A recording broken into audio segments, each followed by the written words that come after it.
We're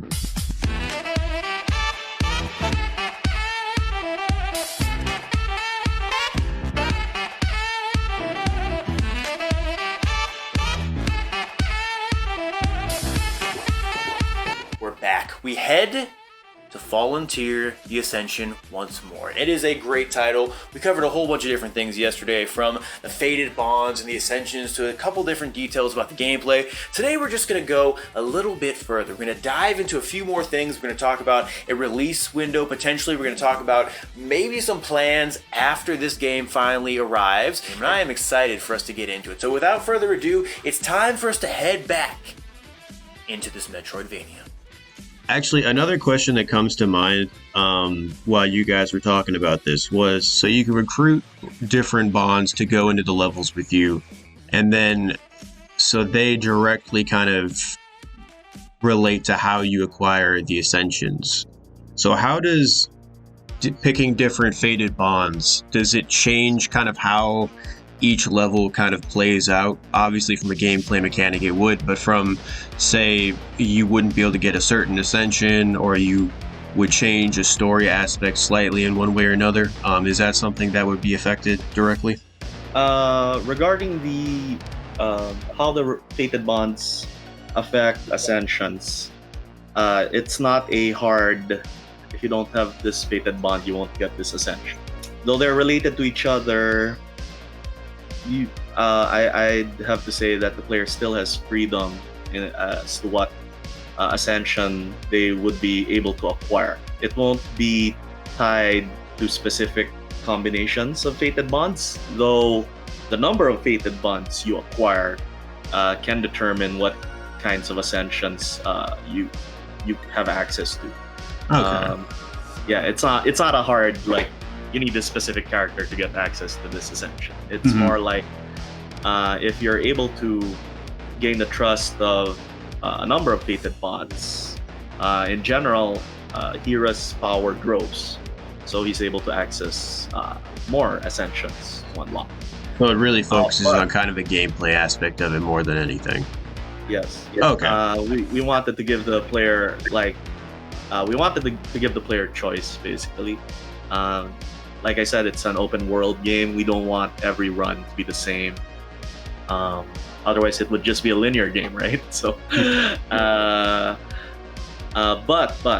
the Fated Bonds do change their own sub-stories, because you will need certain Fated Bonds if they need, for example, to complete the story to resolve the problems of a certain character. For example, you want to help Tristan the Bard and resolve his problem once and for all. Of course, Tristan would need to be in the party at that point, because it's a turning point for him. So in specific cases like that, you would need specific Fated Bonds with you. But the overall main game story, Hira's journey, his overall goals, they're largely unaffected by which bonds you have on you at the time.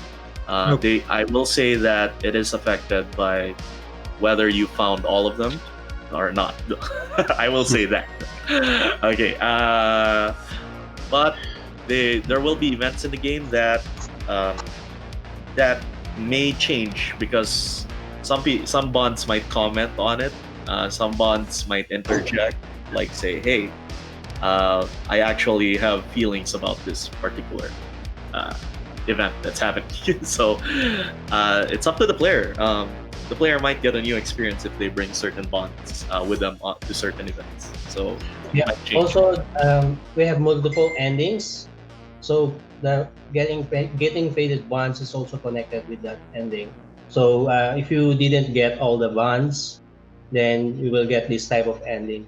So yeah, I think it's really connected with the story. Yep. Okay, that's very interesting. Moving into, so the game had mentioned that there are different towns within it, things along that nature. Can you kind of touch on, when you get to those, is there kind of places where you can buy and sell gear, upgrade your weapons, your armors, and the NPCs within those?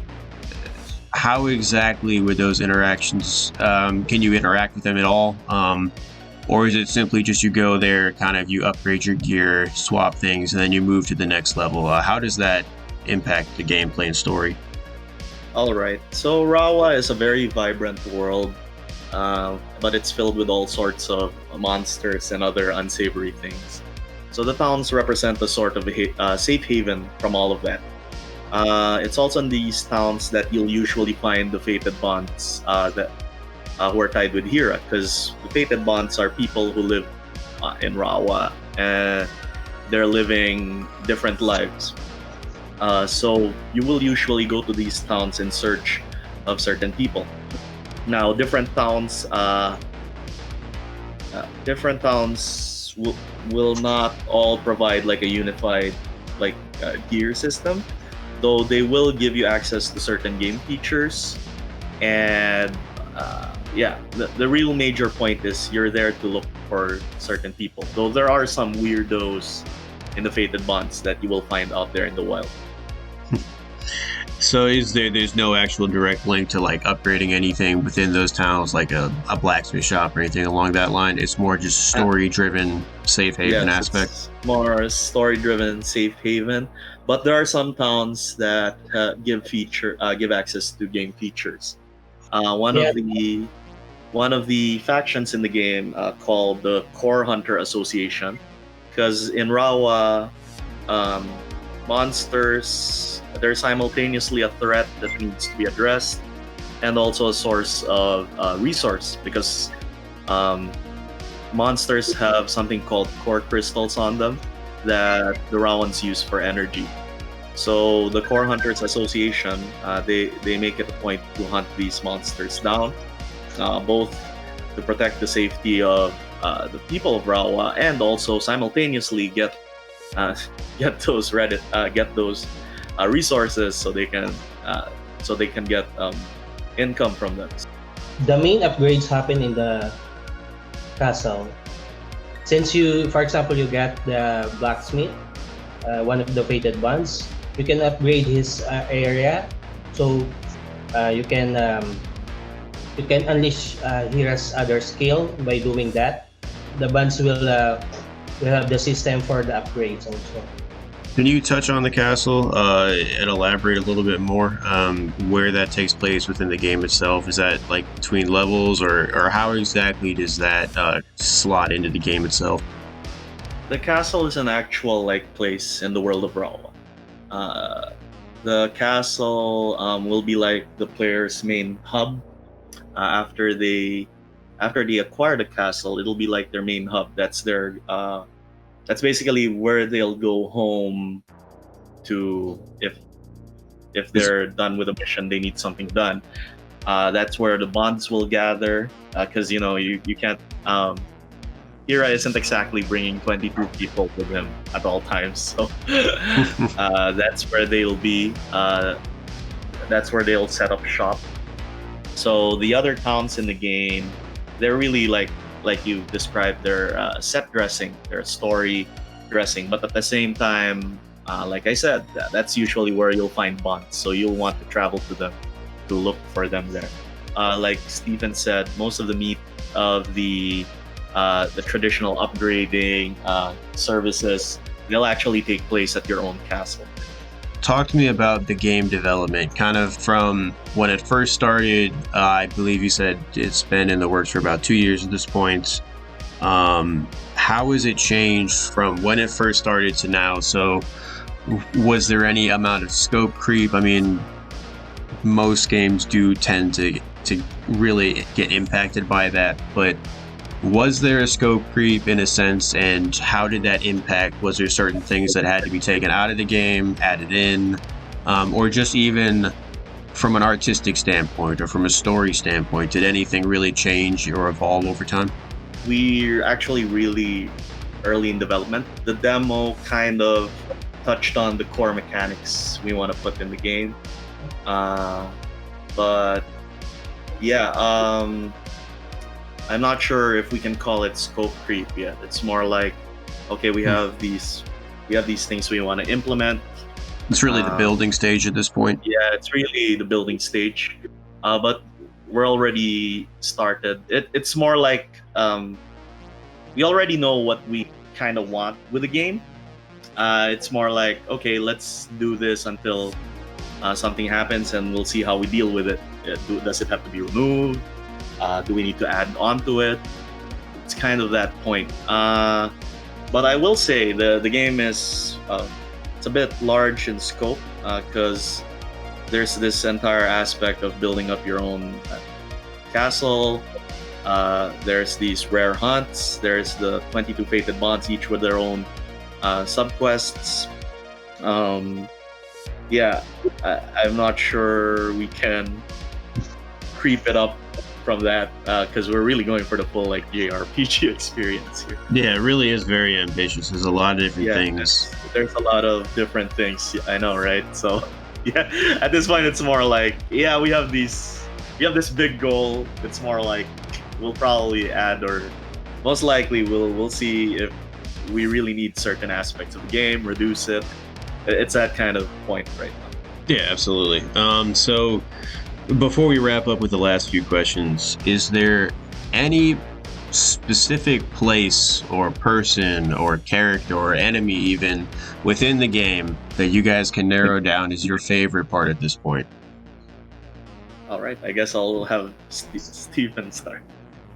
Yeah, I have a list of 3 favorites. First is the main story, and also the fated bonds, and last is the combat. Those are my favorite parts of the game. So on my end, I actually came into the project. It was already percolating. It was already being made. So what drew me to this project is really the art and the animation of the characters. Hira himself is a really, and I know I'm not alone on this because on Twitter I read the feedback from the people. He's a really well animated, a very distinct character. The art direction of the game is really it's really top notch. It's really good, and that's what got me into the project into the first place. So yeah, I'd say the animation of the main character, the animation of the enemies, the art, just the overall art of the game, it's really breathtaking. It is. You had mentioned launch is kind of far away at this point. I guess I'll lead off with, do you guys have a release window in mind at this point? Or is it really, really fluid and depending on just how development goes at this point? All right. When we started this project, we had an intention of releasing the full game 2023. But of course, that was in the time of COVID. Actually, to be honest with you, I'm really surprised we were able to get the demo out, given the current situation of the world. So we're aiming for 2023. It's just that at this point, a lot of things can change. COVID proved that things can really go sideways. Like personally, a lot of things happened to me. A lot of stuff just couldn't be done anymore. And that also affected our team. But despite that, we were able to get our demo out, and we got it out within our own internal schedule. So we're aiming for 2023, but it's given how the state of the world is, that can be really fluid. Yeah, that can change. I mean, yeah. Absolutely. Yeah, no, I understand that. So 2023 at this point, tentatively. Yeah. Obviously, it's launching to Steam and PC. Do you guys have anything in mind where you would think about porting the game to, say, Xbox, PlayStation? Nintendo is very, very well known for really taking on indie developers and taking their games into their platform. So is that something you guys have in mind at this point, or you're really not looking at that currently? We're actually, we do want to port to Switch. Yeah, like you said, Nintendo is well known for that. So Switch is basically top of mind for our first console port. But of course, it depends as to when, if and how well our game does on PC. So we're not just looking to Steam for PC. We're open to the idea of like going to GOG.com, maybe the Epic Games Store. Although I'm not sure how that would work exactly. So we're looking into a lot of things. But Steam definitely is one of our first targets. And then if it does well and there's enough clamor for it, and we have the resources, of course we'll go for Switch. PS4 or PS5 would be nice, and of course Xbox if we want to cover all our bases. So yes, we're looking at those options. And then, since you guys are still kind of early in development, it's a little ways off. The DLC, seasonal, prequel content, all that sort of thing. Is that something you guys even have in your scopes at this point, or is that just not currently something on the agenda? And we actually have plans for prequel and sequels. Really? Prequels and sequels, yes. Oh wow! Like you said, you mentioned earlier, Volunteer is actually a very ambitious project, and I think that's also part of why I personally, was drawn to the project. So, let's just say there's a lot of big things planned for Volunteer: The Ascension. So there's definitely no room for scope creep here, is there? Yes, yeah. It's as big as it could get. I'm kidding. No. That is very impressive. So outside of that, I think that covers all the questions that I had written down. One thing, sometimes I'll throw it in there. A lot of developers love to include Easter eggs in their games, majority actually. Is that something you guys are playing around with? You guys obviously don't have to answer this question, but is it something that's in there, something that might be included, or something you're thinking about? Yep. Yeah, Easter eggs definitely are a thing, and a lot of indie developers, they like to put little Easter eggs of their collaborations with other indie games. We're actually looking at the same thing. We have some fellow indie developers in our community, so they're very supportive. And Stephen was actually saying that he's the kind of guy who wants to give back. Like if you help him out, he'll help you out.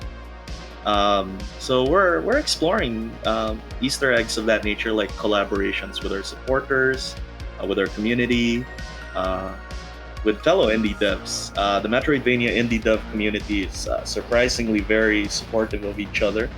I'll admit, it was my first time coming into the Metroidvania indie dev community, so I was surprised by how supportive they are of each other. So we got a lot of people we want to pay like a tribute to, I guess. And then finally, before we finish up, was there anything you guys specifically wanted to touch on from, say, like I said, your Discord or social media channels, whatever it may be, something within the game itself, the demo, all of that? If you guys want to be part of our future projects, our future development updates, I suggest following us on social media. Volunteer Game on Twitter, Volunteer Game on Facebook, Volunteer Game on Instagram. We actually have Volunteer Game in all three. And you can check our website, volunteerascension.com. You can sign up for a newsletter there. We intend to give updates and special exclusive stuff to people signed up on our newsletter. Actually, we released the demo earlier than our public release to people who signed up to our newsletter. Of course, we have a Discord community as well. You can check our Steam page. We have a link of the Discord community there. So yeah, the news we intend to the email newsletter will be like our primary dissemination method for our really juicy updates, and like I said, we might send out the focus test demos through that. And yeah, because we really want to work with the community, the Metroidvania player base, to make this game really good. So there's that. We really value the community and the input of the player base regarding our game. And there you have it. That is the whole interview, part 1 and part 2. I have the link to part 1 below in case you did miss it. However, definitely go check out Fallen Tears pages. They have a Facebook, they have a Twitter, they have pretty much everything, and it's all below. So go check it out, go send them some love, let them know you're there, let them know how you feel about the demo. It's also linked below, so definitely go play it. I had a blast going through the entire thing. I loved it. Just the artistic style, everything that they have to offer. It is a really, really exciting thing to see this title, especially in its early stages, because with all the potential it shows right now, I can't even imagine what it's going to look like in a couple years when it launches. So until then, make sure you like, comment, and subscribe, because without you, there is no side quest. Without you, there is no future for this channel. So until next time, until our next video, which is tomorrow, by the way, I will see y'all next time. Take it easy. You gotta finish your sentence. Over. That's it. My sentence is over. Your sentence is what, Brian?